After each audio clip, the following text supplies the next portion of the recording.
Na Prever FM, você começa o dia bem informado. Entrevista.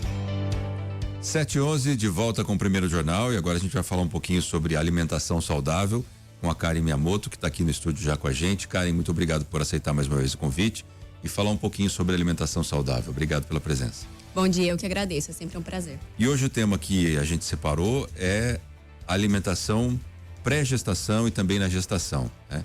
A primeira pergunta que vem à mente: existe uma alimentação específica para quem, por exemplo, quer engravidar, para a mulher que está tentando engravidar?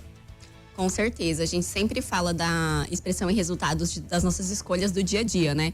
Não só da alimentação, mas do estilo de vida. Então, de atividade física, sono, saúde mental e entre eles, a alimentação sem dúvidas.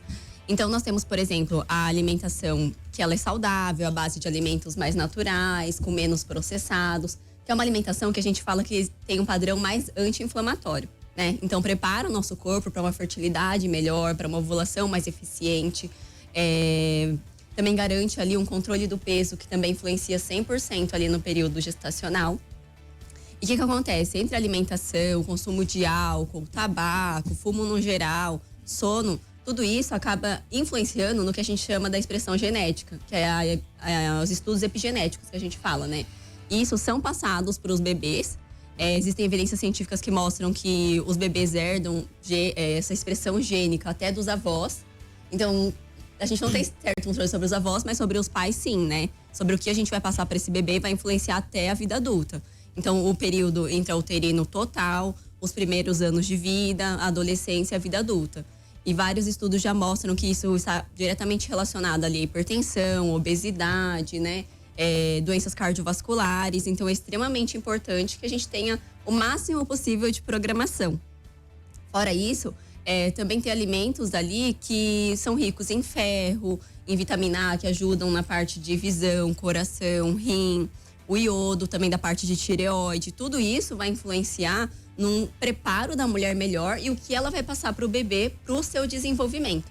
Então, constantemente a gente fala aqui, né, que a infância é um solo que a gente pisa para a vida inteira, que é uma frase que eu gosto bastante. Então, todas as escolhas nos primeiros anos de vida vão refletir para a vida inteira, porque a gente está tendo alterações muito intensas. Agora, imagina dentro do útero da mulher, que o bebê está literalmente se formando. Então, é ainda mais forte, né?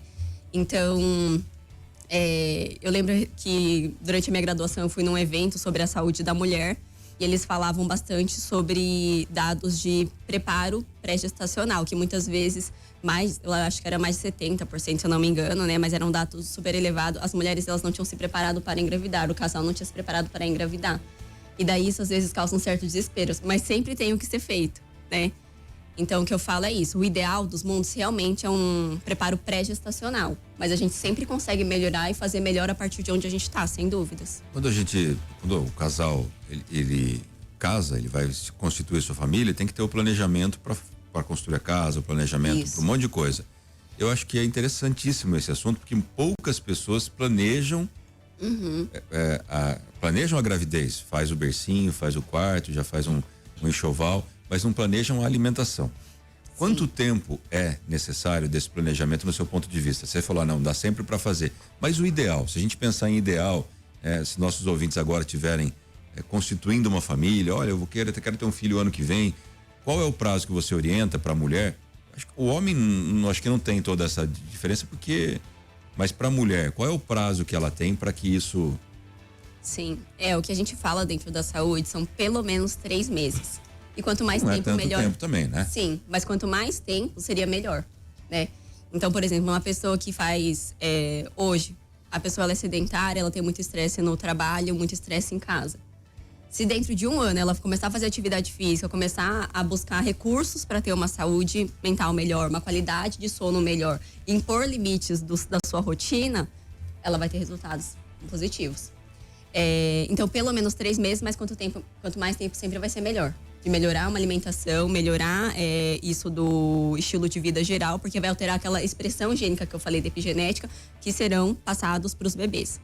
Uma outra coisa que eu gostaria de destacar é que cada vez está assim, ascendendo mais, é isso do lado paterno, né? Então, antes o foco era totalmente na mulher, mas o pai também tem essa alteração epigenética que também é passado para o bebê. Então, o que a gente fala desse preparo pré-gestacional, né, pré-concepcional, na verdade, envolve os dois, sempre. Até para ter ali um planejamento familiar, como o senhor falou anteriormente, melhor, mais eficiente, para eles estarem alinhados para um ajudar o outro nesse preparo. O que eu vejo dentro da prática clínica, assim, que é difícil, é porque cada vez os pacientes falam, é cada vez mais caro ter filho, e cada vez mais difícil, e a gente quer adiar. E, infelizmente, a gente tem uma taxa ali de fertilidade que cai exponencialmente, né, a cada ano. Então, dentro do que a gente tem de saúde, a gente não pode falar assim, não, pode esperar, fica à vontade, não tem problema. Porque existe, sim, um relógio biológico que conta nisso. E os dados mostram que cada vez mais tarde a gente tem tido filhos num geral, assim, né? Dentro do que a gente tem socialmente planejado, né? Então são muitas coisas, na verdade. Daria para ficar uma hora falando aqui tranquilamente. Sim. Mas se a gente pensar nessa questão do planejamento, primeiro a gente pensou aqui na saúde do bebê. Que a mãe vai passar para o filho. Mas existe uma alimentação que propicia a fertilidade? Porque a gente sabe que tem mulher que tem um pouco mais dificuldade de engravidar, sim, né? Existe um alimento, eu acho que não, mas tenho que perguntar. Existe um alimento que possa ajudar a mulher a ter uma fertilidade mais forte? Um alimento específico, não, mas nutrientes que possuem alimentos que possuem esses nutrientes. Os nutrientes, sim. Então, por exemplo, a vitamina D é uma bem importante, que é aquela que a gente sintetiza principalmente pela exposição solar, né? E a gente tem essa síntese endógena, interna aqui do nosso corpo. O ácido fólico é uma coisa que, quando a gente suplementa anteriormente, também ajuda no desenvolvimento do tubo neural, que propicia uma gestação melhor. Mas, no geral, o nosso corpo não está muito inflamado, porque a inflamação atrapalha na parte hormonal e os hormônios que propiciam a fertilidade. O que é o corpo inflamado, para quem não conhece? O corpo inflamado é, por exemplo, quando a gente está ali com estresse acentuado, consome uma alimentação muito à base de alimentos ultraprocessados e poucos in natura, minimamente processados, que a gente já conversou aqui, né? Por exemplo, não fazer atividade física. Então, tem algum sintoma que a pessoa perceba que o corpo está inflamado? Assim, eu não gosto de generalizar, né? Mas, por exemplo, assim, você sabe quando você não tá com bem-estar 100%. Às vezes a gente naturaliza e normaliza estar não muito legal. Mas quando você para e pensa e fala assim, eu já não durmo direito, tô estressado, tenho retenção de líquido, minha função intestinal não tá legal, você sabe que seu corpo não tá legal. Só que você tem que buscar o que você come. Daí você busca o que você come, você busca como você dorme, sua atividade física, porque isso não vai resultar só na fertilidade, mas no seu desempenho ali no seu ciclo familiar, no seu ciclo de amigos, seu desempenho no trabalho, né? Então é o que a gente fala, são investimentos totalmente positivos. E dentro do que a gente fala dessa programação pré-concepcional é colocar limites mesmo na situação. Porque às vezes a gente tá numa era de sempre fazer muito, sempre estar muito conectado, e daí a gente não descansa direito.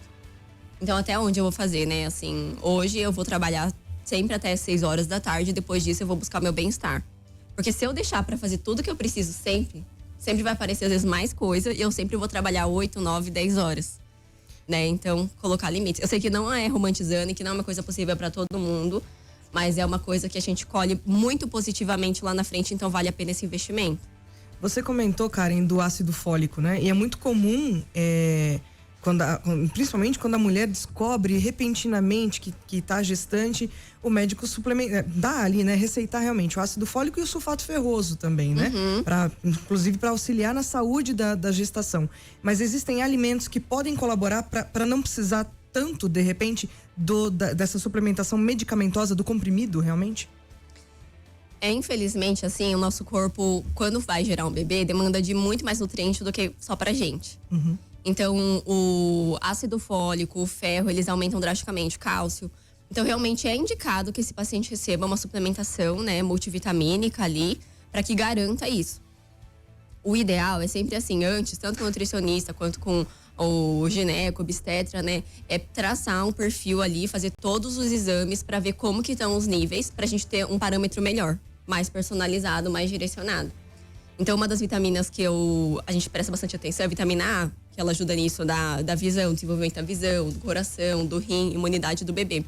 E ele tem que estar super legal antes da pessoa engravidar. Porque se tiver ruim durante a gestação, a gente tem que tomar cuidado para a suplementação, porque ela é uma coisa que pode ser tóxica para esse bebê. Então, são assim, sempre fazer, tratar e depois monitorar. Fazer, tratar, monitorar. Porque daí a gente consegue ter uma coisa melhor e mais personalizada. Então, existe sempre para a sociedade o seguro, que é preconizado pelas diretrizes, né? Já a partir de evidências científicas. Mas a gente tendo um tratamento personalizado ali, vendo o que esse paciente, que é extremamente complexo, traz, é muito mais eficiente. Por isso a busca pelo profissional, o acompanhamento pelo profissional de saúde é sempre a primeira indicação, sem dúvidas. Tem algum alimento que tem esse produto? O ácido fólico é a vitamina B, alguma coisa ou não? É B9, eu acho, se eu não me engano. E tem algum alimento que tem isso? A gente consegue achar na natureza? Sim, mas no geral é a melhor suplementação. O ferro a gente tem bem mais, assim, de carne, leguminosas. E nem sempre a suplementação é necessária. A gente pode fazer um monitoramento, fazer às vezes um preventivo, né, que faz. Mas o ácido fólico é sempre importante porque ele ajuda no desenvolvimento do tubo neural, né, que depois vai virar nossa coluna vertebral. E a má formação dela, a formação atrasada dela, gera danos para o desenvolvimento até final do bebê. Então é uma coisa que tem que ser suplementado mesmo. E a gente falou até aqui da pré-gestação. Uhum. Aí conseguiu engravidar, a fertilidade estava boa, os alimentos foram legais, fez lá o pré-natal alimentar. Uhum. E depois engravidou. Muda a dieta? Tem que mudar alguma coisa? Ou é só manter aquilo lá, Karen, no seu ponto de vista? No meu ponto de vista, é manter sempre isso da refeição completa, né? De carbo, proteína, lipídios, as vitaminas no geral. O que acaba influenciando, às vezes, são os sintomas que a mulher acaba tendo. Então, por exemplo, dependendo da fase, a mulher ou ela às vezes tem constipação, né? Tem um funcionamento intestinal mais lento, então você dá coisas com mais fibras, por exemplo, melhora a hidratação. Tem muitas mulheres que têm enjoo. Então a gente passa assim, bolacha mais seca, sabe? Aquela tipo água e sal para ajudar, alimentos mais cítricos, evitar período em jejum. Às vezes a pessoa tem pirose, queimação. Então, assim, a partir da alimentação natural, do prato completo, do prato saudável, fazer bastante refeições ao longo do dia para ter fontes de nutrientes repartidas, né, ali durante o dia, mas vai demandar muito do que a paciente está sentindo. Às vezes essa demanda de ferro inicial é muito forte, então a gente tem que passar, além da suplementação, mais alimentos para ter esse respaldo bacana, que a paciente já começa a se sentir um pouco mais fraca, né? B12 também é uma coisa importante, é uma vitamina que a gente tem a partir de alimentos de fontes animais, né? Então, para pacientes veganas, vegetarianas, fazer aquela suplementação prévia, né? Que tem que ser feita. E durante a gestação acompanhar essa demanda também. Então, é isso, assim, partir da alimentação padrão saudável, mas entender caso a caso para fazer as adequações necessárias para não faltar nada. Mas, Karen, eu não tenho ideia do quanto influencia a alimentação numa gravidez até a Fernanda ficar grávida. O prato preferido da Fernanda, sabe qual que é? É o prato cheio. Sim. Ela adora um prato cheio, né? Ela é a primeira que senta na mesa, a última que levanta, a gente até brinca com ela com isso. Uhum. E quando ela ficou grávida, ela teve assim uma disciplina muito rígida. E ela fala, não vou comer isso porque isso dá cólica no bebê, não vou comer isso porque isso acontece. E realmente, a Lolo nunca teve uma cólica, nunca teve, sabe, nasceu assim com a tranquilidade. E eu acho que isso refletiu sim. Tá? Ela não bebeu nada, ela já não fumava, mas ela teve assim, não vou comer feijão porque isso diz que dá azia, vou comer isso porque não sei o que, né? Vou comer isso porque melhora o cabelo do nenê. A Lolo nasceu cabeluda, parecia uma macaquinha, você não tem ideia, ela tinha pelo até nas costas, nasceu com... Bom, para ter mais cabelo que eu não precisa de muito, né? Mas eu até tinha uma foto dela, né? Que ela nasceu com mais cabelo que o pai já, ela é bem cabeluda tal, e nunca teve cólica, nunca teve azia. E isso é em razão da alimentação da mãe, porque passou isso para a criança mesmo? Sim, nunca é uma garantia, mas sempre aumenta ou diminui as tendências. Igual isso que o senhor falou, existem sempre alimentos que vão poder aumentar a chance de cólica, de desconforto gastrointestinal. E existem alimentos que atenuam, né? Que às vezes causam mais calma e tudo mais.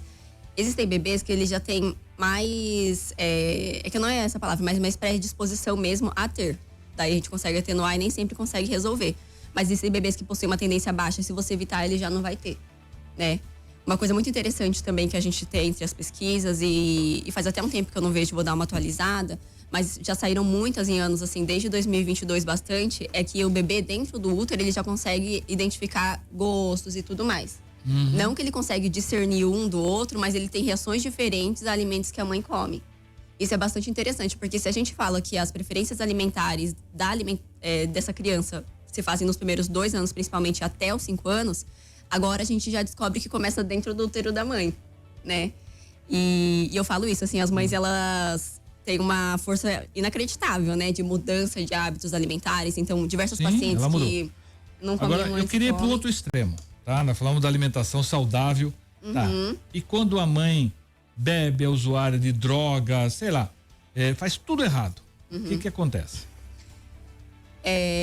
Da mesma forma, a alimentação errada também vai fazer com que aquela criança nasça com, sei lá, um problema já, ou não? Assim, a alimentação, ela tem um certo ponto de interferência. Agora, o uso de drogas, o uso de bebida alcoólica são interferências bem piores. A alimentação já estraga também. Só como carne com gordura, sei lá, só como porcaria mesmo, só como ultraprocessado, que vocês falam, Isso, né? Só como aquilo que é industrializado. Sim. Aquela criança já vai poder nascer com algum problema em função daquilo. Sim, já aumentam riscos, tanto para a mãe quanto para o bebê. Por exemplo, assim, esses industrializados, eles são bastante calóricos e com poucos nutrientes. Então, vão dificultar esse desenvolvimento do bebê e aumentam a chance de ganho de peso. Da chance de, por exemplo, diabetes gestacional nessa mulher que coloca em risco esse bebê. Aumenta a chance de parto prematuro, de morte fetal, infelizmente, né? E também faltam aqueles nutrientes que a gente falou que são fundamentais para esse desenvolvimento. Agora, o uso de drogas, o uso piorou, assim, influencia 100% na toxicidade do desenvolvimento desse bebê. Que alimentação, mas como a gente tá falando do que ingerir e do que passar, né? Sim. Tudo que vai ingerir de bom ou de ruim vai pro bebê. Exatamente, sim. E é o que a gente sempre fala do equilíbrio, né? Não precisa trabalhar com o extremo. Tem que aproveitar o período gestacional, tem que aproveitar isso dos desejos, né? Que a gente fala. Aproveitar, assim, toda essa fase, não ficar tão estressado, porque também não é positivo, né? Mas quanto melhor a gente tiver ali do equilíbrio do dia a dia, quantos mais dias positivos, melhor. Eu sei que você tem um compromisso, mas eu vou fazer a última pergunta aqui, só pra gente fechar esse ciclo e como é a sua última participação, explorar mais aqui. Última? Cara, ela vai mudar de Botucatu, não vai participar mais com a gente. Abandonar, gente. O marido dela, gente, roubou ela de nós, levou ela pra Cotia. Eu não tô contente com isso, não gosto dele, tá? Bom, mas vou explorar aqui com a última pergunta, porque a gente falou da pré-gestação, da gestação e a amamentação. Também influencia a alimentação da mãe pro leite materno para a criança? E lembrar sempre que a alimentação materna, o leite materno, é o principal alimento para a criança, né, Karen? Sem dúvidas. A gente fala assim, os pacientes sempre chegam em busca da dieta perfeita e a gente não tem para passar, mas a dieta tem perfeita, fórmula, né? Não existe a fórmula secreta da dieta perfeita para o paciente. A única dieta perfeita que a gente tem é o aleitamento materno. É o único alimento que consegue passar ali anticorpos prontos, que consegue passar os nutrientes na quantidade adequada, a hidratação na quantidade adequada. Então, assim, o aleitamento materno, ele salva vidas, né? Não só nos primeiros meses do desenvolvimento, que é o que a gente vê ali de imediato, mas salva a vida da criança a longo prazo, sem dúvidas nenhuma. Isso que o senhor perguntou, passam, né? Os nutrientes que a gente consome ali ainda vão estar passando pelo leite. Tanto bom quanto ruim. Por exemplo, a gente sempre fala isso da cafeína, tomar cuidado. Isso dos alimentos, por exemplo, que são muito fermentativos, que podem contribuir com as cólicas, né? Também tomar cuidado. Então, é aquilo que a gente falou, sempre seguir o prato saudável, sempre seguir as proporções completas, não precisa ficar bitolado longe disso, mas entender um direcionamento, porque isso leva a gente a ter uma autonomia de escolha diante do que a gente tem naquele momento, né? Mas assim, se a gente pode, como profissional de saúde, como comunidade ativa ali, é o incentivo ao aleitamento materno, sem dúvidas. E tem algum alimento que propicia a produção de leite? Porque tem mãe que não consegue alimentar. Tanto é que existe o banco de leite para que possa suplementar isso de uma forma natural. Mas existe um alimento específico, alguma coisa, ou alguma vitamina que propicia, como o ácido fólico, para o que a gente chama de segurar o bebê, né? Um termo muito popular que se usa. Existe alguma coisa para produzir o leite materno?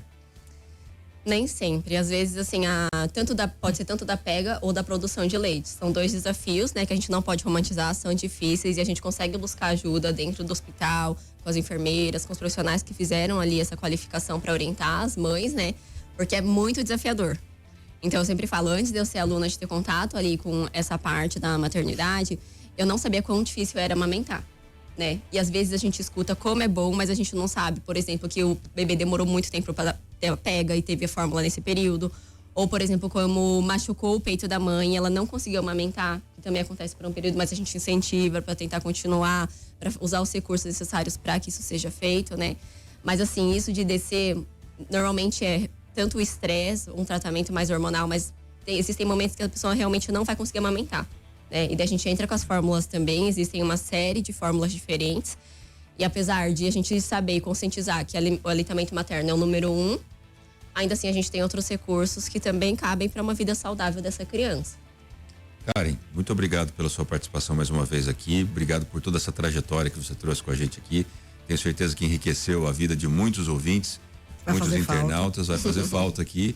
E logo ela vai indicar alguém para que possa sempre estar com a gente aqui falando sobre nutrição saudável, sobre uma alimentação balanceada, porque é coisa que passa no dia a dia e se a gente não chamar atenção, não tiver essa orientação semanal aqui, acaba passando batido e faz mal mesmo. Olha, né? A alimentação é uma coisa tem um que jeito de trazer a Karen de volta para cá. O marido dela, ele é assessor político de um deputado, né? Pô, nós temos chance aí de fazer 2, quem sabe, né? Volta para cá. Vamos fazer a força, ó, vamos voltar aqui, vamos trazer a Karen de volta, porque Cotia não é legal. É legal. Não é, não vê, o Botucatu é muito mais. Você vai legal, ver, mas a tá água lá longe não da é gente. boa, viu? Eu vejo que você gosta de água, a água lá não é legal. Você vai ver que a água nossa é bem mais gostosa. Tá bem? Eu valorizo os 2 lugares, né, que fizeram Volta parte da logo, minha história. querida, volta para casa. Tá? Volto sim. Gostaria de agradecer primeiramente a todos vocês que me acolheram também desde o início da minha trajetória aqui. Eu acredito que dentro de tudo aquilo que a gente fala sobre contribuir com a população, contribuir com a informação, que é o que propicia a autonomia de escolha das pessoas, né? E é algo que a gente nunca perde, né? Isso do conhecimento. Então, vocês foram ferramenta para isso, o caminho para isso, né? E essa união acho que foi super positiva. Aprendi muito também aqui, foi muito bom para mim, viu, gente? Então, obrigada a vocês, obrigada a todos que acompanharam a gente até aqui. A gente que agradece. E até a próxima. Se Deus quiser, quando você vier para a cidade, você volta aqui. Com certeza. Você ouviu Primeiro Jornal Previr FM.